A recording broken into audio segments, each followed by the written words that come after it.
Vous avez été écouté C'est par les possible. Américains? C'est possible. C'est Oui. possible.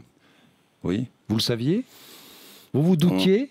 On se doutait que le standard de Bercy était écouté. Ça n'apporte pas grand-chose parce qu'après c'est filtré. On savait que lorsqu'on avait des conférences avec, vous savez, la pieuvre et des conférences internationales, il y avait des éléments de doute, mais dans la mesure où c'était des réunions qui n'avaient pas vocation à être publiques, mais qui étaient Oui. entre partenaires d'une certaine manière, ça n'apportait pas grand-chose. Oui, il y avait des doutes. Oui.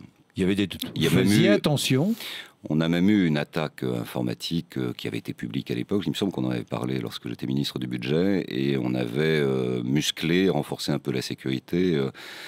Malheureusement, les moyens, notamment de la NSA, étaient déjà considérables à l'époque. Vous faisiez attention?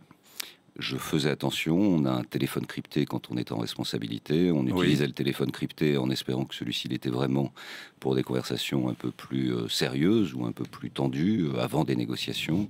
Oui. Et tout ce qui relevait des secrets ou de la responsabilité des arbitrages du président de la République et du Premier ministre, je me débrouillais pour aller les voir directement.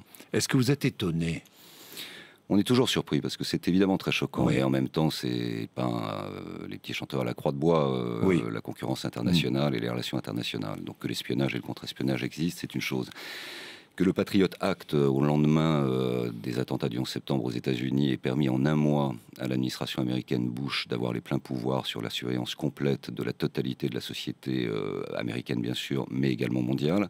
Quand on voit les statistiques 10 ans après, la quasi-totalité des écoutes qui ont été menées par la NSA censées protéger les entreprises se faisaient sur les affaires fiscales. Il y a des dérapages qui sont insupportables. Cette affaire est scandaleuse. Il faut une réponse forte du président de la République. Alors, quelle réponse doit avoir la France, là, ce matin? Une réponse forte, parce que c'est inacceptable. D'ailleurs, la réponse française avait été trop faible lorsque Mme Merkel, dans la solitude de son expression et de son indignation, avait elle-même appris qu'elle avait été écoutée sur son portable. Il est inacceptable. Il est dangereux pour la sécurité nationale que des chefs d'État soient écoutés par des amis. Nous avons en commun avec les États-Unis une très longue histoire, c'est un partenaire historique, mais nous avons aujourd'hui en partage un combat contre le terrorisme, contre le développement d'une violence internationale avec des enjeux stratégiques considérables. Et il y a des gens qui sont payés, plusieurs centaines de milliers de personnes qui travaillent à la NSA et qui sont payés pour écouter le portable du président de la République. C'est scandaleux.